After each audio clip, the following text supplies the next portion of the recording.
Okay, so we're just going to take a bit of a deeper dive. The first one was specifically, we had a lot of questions that we didn't answer about sole traders and this whole issue of what do I do? You know, how do I quickly get onto the benefits? Let's explore that a bit further. What would you suggest? What happens there with that? Well, I think that, again, it comes down to whether or not they're already paying any form of wages. We've already explored the fact that if they're not paying wages currently, or as of the 12th of March, then I suppose they're really limited as to what they can do.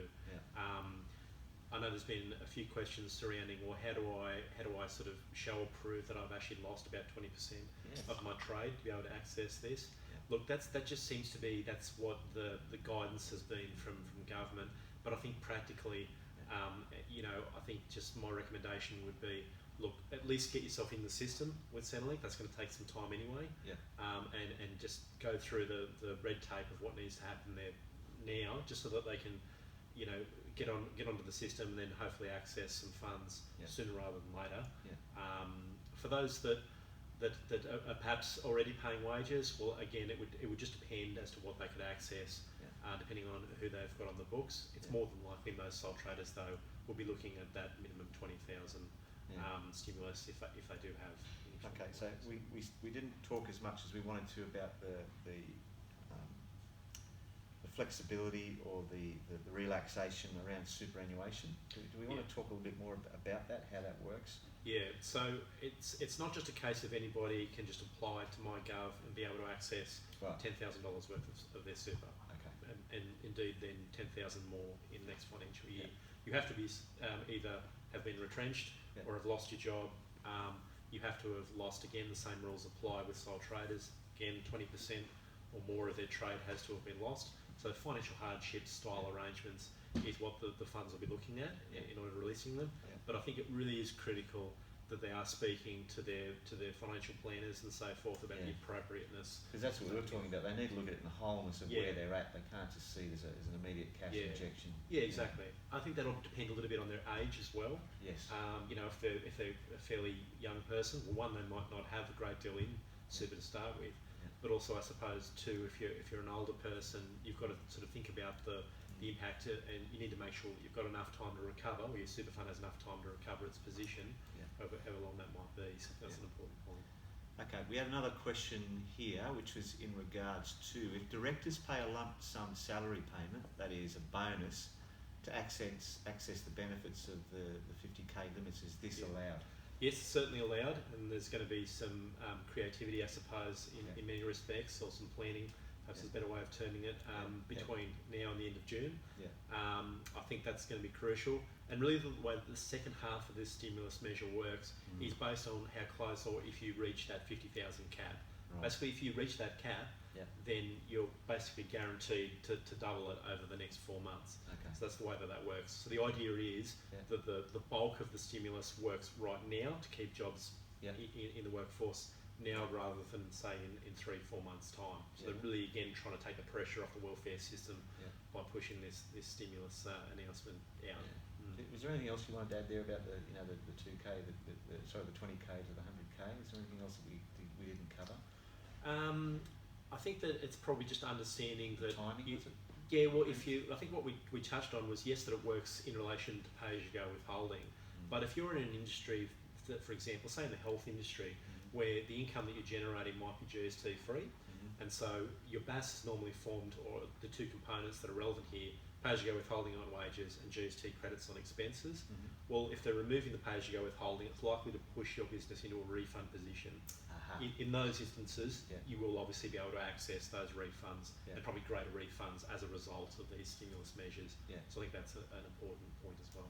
Okay. Now, the other thing that we wanted to speak about a little bit more that we didn't cover in great detail was, when a business is particularly now in stress and bankruptcy or insolvency, and the relaxation of the regulation from where it was, you're $2,000 in trouble, and you've got 21 days to respond and can be acted on. That they've relaxed that for people in particular stress, haven't they? Well, they've increased that threshold to 20,000. That's the first point on that. And the length of time that you've got for for a creditor to respond to that is now 6 months. Yeah. So that's just to try and you know, while we're talking about communication is really important, and it is, I think some of these regulatory changes I think do need to be put in place to try and protect particularly the small business small business entities out there. Yeah. And also I think the director side of things, the directorship, you know, are they trading insolvent? Yes. And a lot of business, it's unavoidable because of the situation. Well, that was a question just that came through there. Now, are there going to be concessions if you are, because of this, potentially trading insolvent? So it's an ever-evolving piece, isn't it? Absolutely, yeah.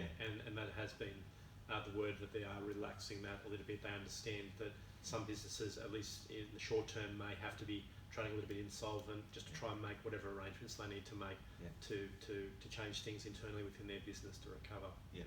Now, we've got another one here. Given there are government benefits for paying wages, would you recommend that those companies that are registered for PAYG pay wages rather than dividends during this period, but then can you take the 10K out of super? Well, the first point, they won't be able to take the 10K out of super, as we discussed earlier, so that's off the table. Yeah. But in terms of paying wages instead of a dividend, it could be that that's a better option. Yeah. I think some of the things they need to consider are the flow-on effects of doing that. Yes. So most wages will be just ordinary income. Yeah. So you've got the 9.5% superannuation guarantee that would normally apply to those wages. Yeah. It'll also probably push up their workers' compensation policy premiums a little bit. That might be another aspect. It could potentially push them into different payroll tax thresholds, and I know that's sort of another area that was discussed as well. So it's the flow-on effect, I suppose, of paying ordinary wages that'd be important there. Now, maybe it's also timely for us to talk about innovations that we've seen, or ideas or thoughts about how can we do this differently, which I think is, if ever there's a response, it's now. How can we do business differently? Well, I think that we've seen, certainly in the hospitality sector, it's been a case, well, that's been forced upon them by the fact that they just simply can't open. So you've seen a lot of, high-end restaurants in particular just completely changing their concept, looking at pre-packaged sort of meals. I'm thinking of the Subos and the like in Newcastle that have gone down that avenue, which is really creative. I think working together with your team is really crucial here, as we touched on before. It can't be just left to the business owner to come up with all the solutions to solve all their problems, and it needs to be sustainable. Well, that's a word the Prime Minister's been throwing about a fair bit.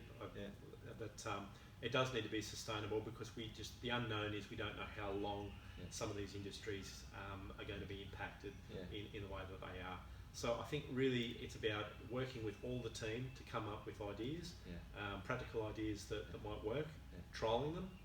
I think a lot of businesses are probably looking at winding down their advertising. Maybe it's a good idea to not do that. I was just thinking exactly that. Maybe we were talking earlier about some food distribution industries, and the need for them to get out of the wholesale space into the retail space, but it's going to take some thinking and some communicating to the customers, isn't it? Like to do it. I think a lot of people living at home would say, I'd much rather a source of supplies reliably delivered to me at this point, which are priced competitively, and so that whole sector as well. There's an opportunity there. Yeah, absolutely. I mean, I think we can also look at what's happening in Western Europe and so forth, areas that have been more significantly impacted at this stage, and what some of those businesses, where possible, have been able to do. Certainly around food, that's been, I think, one of the major things. How do we first of all get customers either to us, or how do we get our food to them in such a way? People that maybe haven't considered delivery options and other associated mediums. So I think all options are on the table, I think, at this point. Definitely technology.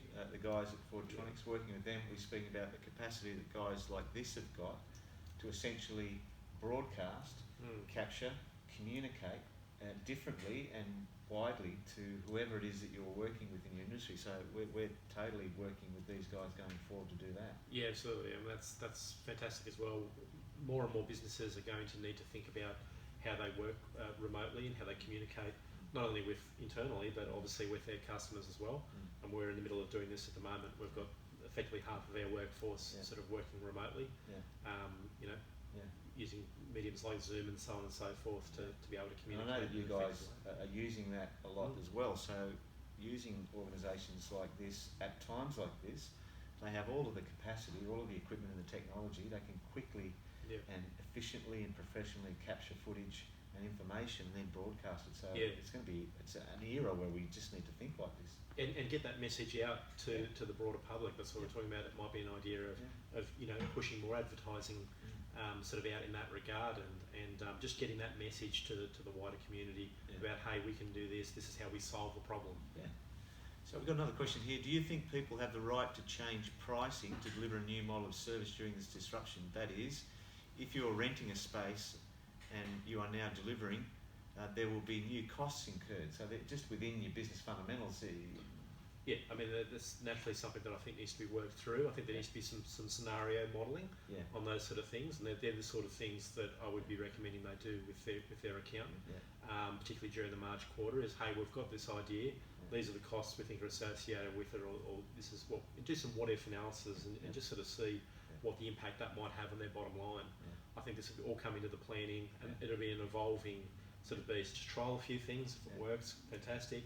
You can focus a bit more resources, more energy in that space. But otherwise, I think you need to be really nimble and just be able to react as the market's reacting, and that's going to continually change. We're about to wrap up this extra session. Is there anything else we haven't covered, John, that you particularly wanted to talk on? I think just again, it's just re-emphasising the importance of communication, trying to stay calm. Whenever we've got problems, and we're always going to have problems in business. Problems have always existed, and they always will. There's just more of them at the moment, and they're coming more rapidly.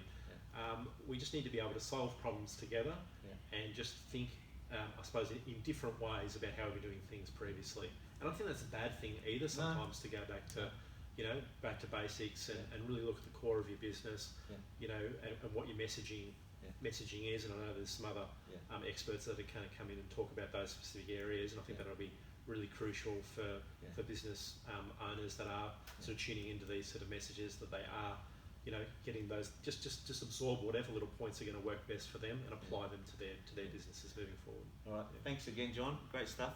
Just before we finish, I think it's important that we understand we've always lived with change. Even in this region, we've had, we've had a closure of a major employer in BHP. We've had an earthquake, we've had major floods, and we've had the GFC. So it's not like this hasn't happened before. We understand this is exceptional, but all businesses have to be prepared for change and disruption in some form. Absolutely. 100%. Right. Thanks, John.